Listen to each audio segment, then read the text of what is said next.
ఎగిరేటి ఏనుగొచ్చి పలికేటి జింకలొచ్చి నడిచేటి చేపలొచ్చి అడవికి రమ్మనగా ఆ కోనల్లో కొమ్మల్లో ఉయ్యాలుగేసి ఆ కొమ్మల్లో పళ్ళన్నీ రుచి చూసి ఆ పళ్ళల్లో మైకంతో మోహం కమ్మేసి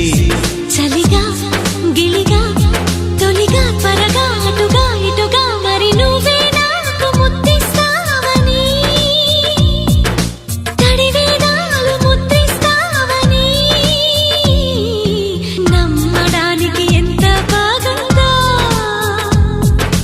నీకోసం రెక్కల గుర్రం ఎక్కి వస్తానని పగడపు దీవికి నిన్నే నేను తీసుకెళ్తానని ఇక ఏ నాటికి